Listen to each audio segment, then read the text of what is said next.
Nigeria's labor movement is intensifying its call for tax justice and greater involvement in national economic policy, highlighting the growing burden of taxation on workers amidst rising living costs. Now, the National Labor Congress argues that workers' voices are often absent from the fiscal decision-making, and meaningful engagement is needed to ensure that policies are fair, equitable, and responsive to the needs of the workforce. Now, this push comes as debates on fiscal reform and social equity gain traction across the country. Joining us now from Abuja to discuss these issues is Benson Upah, the head of Department of Information at the NLC. He'll also be outlining the union's position on tax justice, explaining exactly why workers must be part of the policy formulation, and explore the implications of inclusive decision-making for labor relations and national development. Welcome to Newsday. Thank you so much for joining us. And of course, Merry Christmas. Merry Christmas. Well, you know, the NLC has expressed extreme disappointment of not being included in the formulation of these new tax laws that are causing quite an issue and scheduled for 2026. What specific perspectives would you have brought to the table that are currently being ignored or missing from the legislation?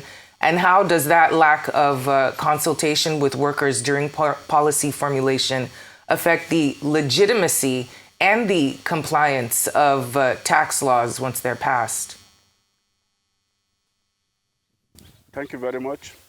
First and foremost, consultative engagement makes for good governance.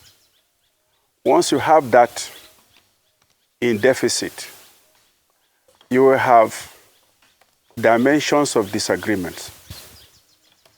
In this instance, we were saying that we were not consulted before these tax laws were put in place. And yet, we're the biggest tax-paying community in the country. In fact, we did write to government when the committee was being constituted, requesting for inclusion, but we were stolidly ignored. And since this became law, no one has taken the initiative to do public enlightenment or to educate our members, the implications for them. What we hear on air is that there are benefits, but they count no more than one. That people earning below $1 million are not going to be taxable. But I want to tell you, in the formal sector today, going by the rate of the national minimum wage, no one earns below $1 million. So that does not apply. In the past, allowances of workers were not taxed. Now, the former allowances of workers are going to be taxed. That is, aside from other taxes, other tax liabilities that are now introduced. The only thing for now that they may not be taxed for is the oxygen that they take in and the carbon dioxide that they breathe out. So we feel snubbed, and we are outraged by the snobbish behavior of the government, and it is not right. Well, Mr. Upah, many thanks for explaining the process, how you reached out to ensure that you were included in the decision-making process, and that fell on deaf ears, and also giving us a clear picture of the fact that no one probably earns under $1 million looking at the minimum wage, so it would still affect mostly every Nigerian. Now that you've seen the body language of this administration not having a seat at the table to represent you and the organization that you stand for, and seeing that they're going ahead with this, Are there any further actions that you might consider taking to express your displeasure with how things are proceeding? Once again, thank you very much for this, your profound question.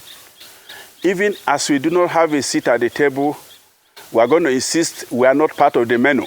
We are not going to be on that menu. And I want to tell you that at our last closed-door engagement with the president, we raised these issues. We made this point that there is need for back channels communication with government, and that our relationship with government needs not always be adversarial. And Mr. President acceded to that, yes. And we raised the point that we tried to reach out to government on one or two issues, and we were blocked. And he expressed sympathy. At that engagement, Mr. President did say, he did assure, because we told him of our intention to go on the street to protest the insecurity in the country. He made this promise that the remaining persons being held in custody were going to be released. And he kept that promise. And the girls or the students from Niger State were released a few days after. We are impressed by this, and given by this trend, we intend to make a push that, in spite of the fact that we were not taken on board in the process of putting these laws together, that something be done, that a massive enlightenment campaign be put in place for our members to benefit.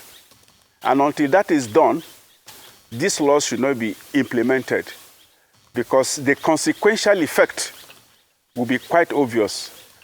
Okay?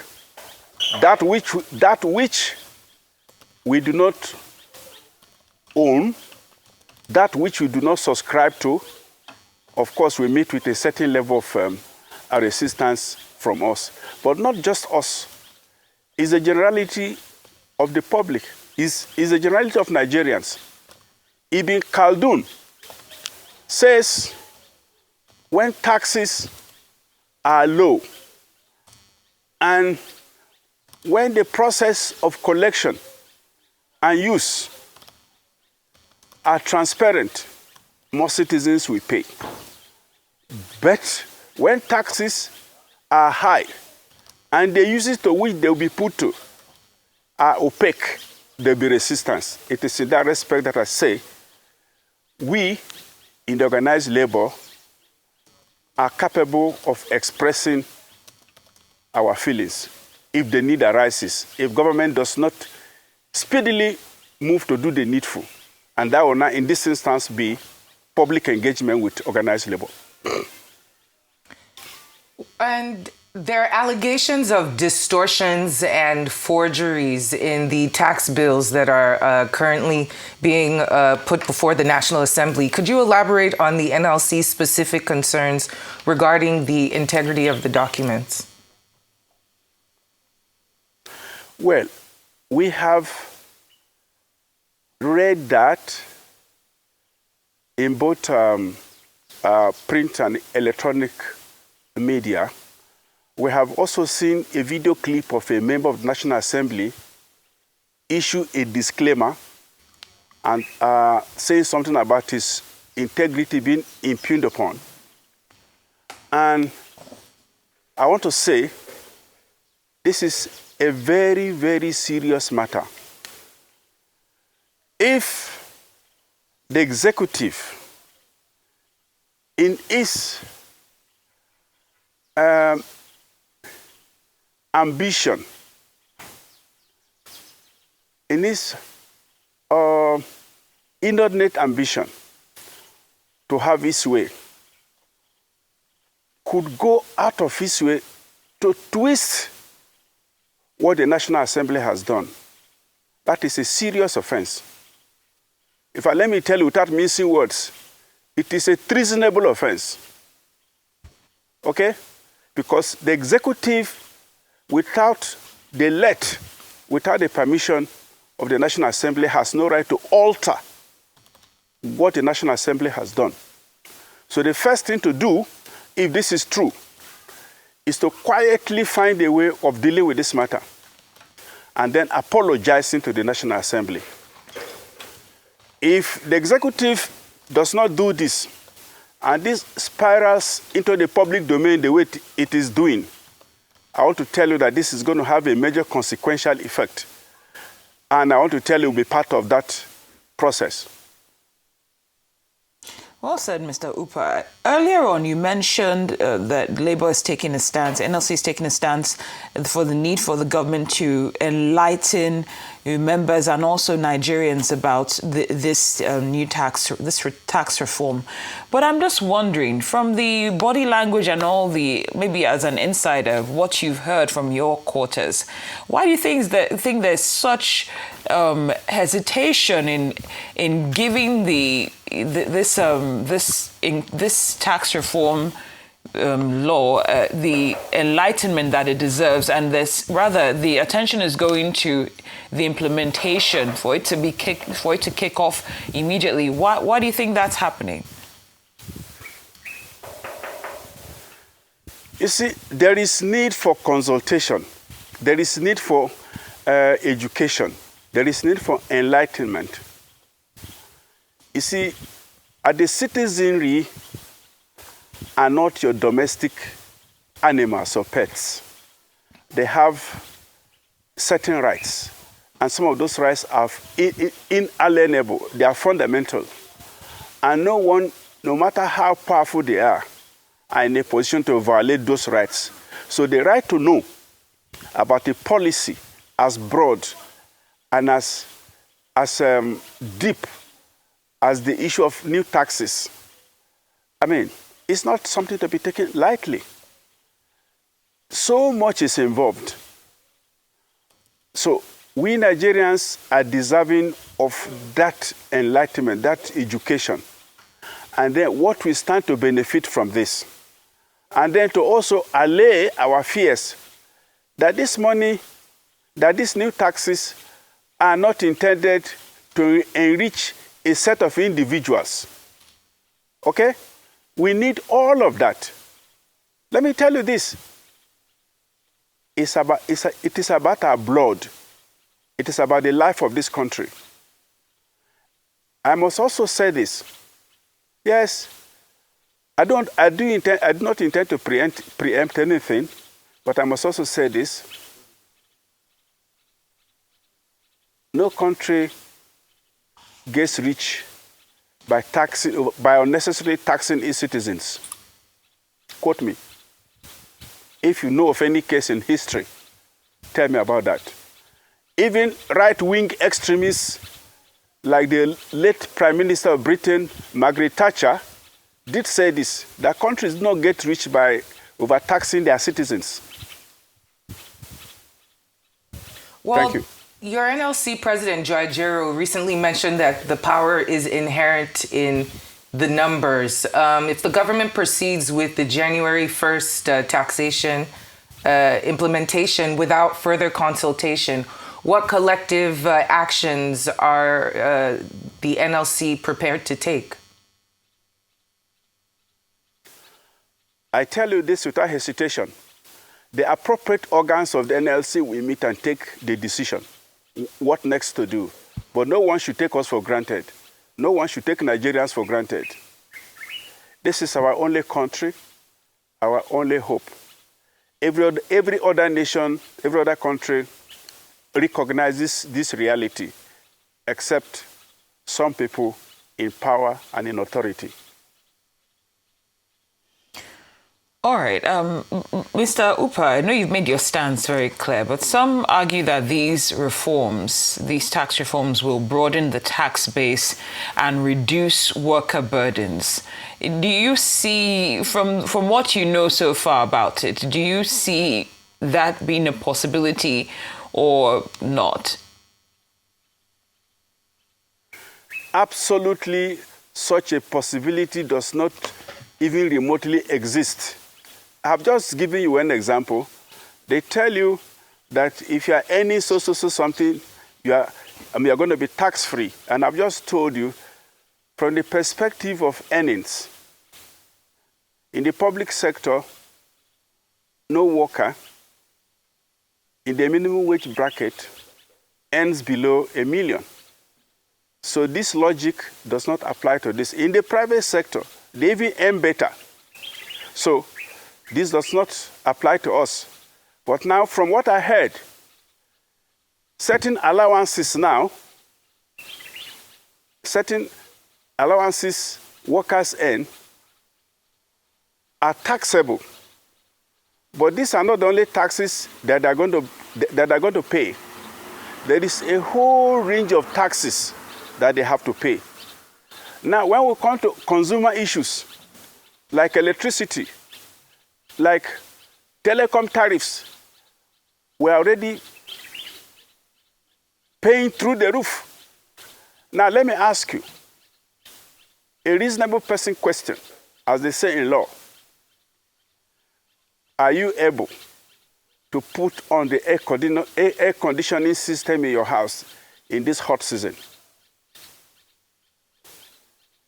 You are a upper middle class member. Are you able to, my sister? Well, fortunately, you're the one who's been interviewed. But it's a question that every Nigerian should be able to... No, the tables have turned. Tables have turned. The tables have turned. No, but we certainly get you. I've only asked you what they say in law, an ordinary person question. Are you able to? And do you know what it costs your organization to run the system? Your system that is permanently chilled. Your studio has to be chilled. Do you know what it costs your organization to do this round the clock? Ask your proprietor. He or she will tell you. So now, this is the issue. So taxes already, we're paying taxes. We are aware when tariffs were raised 250%. Later, some additions were made. And services have not improved. The telecom zone, when they were raised, and they said once there was compliance, services were going to improve. I remember appearing on Good Morning Nigeria with an honorable member who was making a very good case for the telecom operators. And I chuckled. I told him nothing was going to change. Since paying those tariffs, services have since deepened, have become much worse. So, you've been paying taxes and other taxes, and more taxes are coming. Do you understand? In fact, there is a video clip talking about a Zacchaeus in the Bible and the present Zacchaeus in our tax system. Okay? So, time has come for us to ask questions, reasonable questions, and to try to tell the executive to take it easy. If it wants more money, it should churn out policies that encourage investment, 1, to enhance our productivity, 2, to make sure the fleeing companies stop exiting the country. But certainly, national prosperity cannot grow out of national poverty. Well, we'd like to thank you, of course, for appearing on this special Christmas edition. Thank you so much for joining us, Benson Upah. We will see how these all transpire in the new year.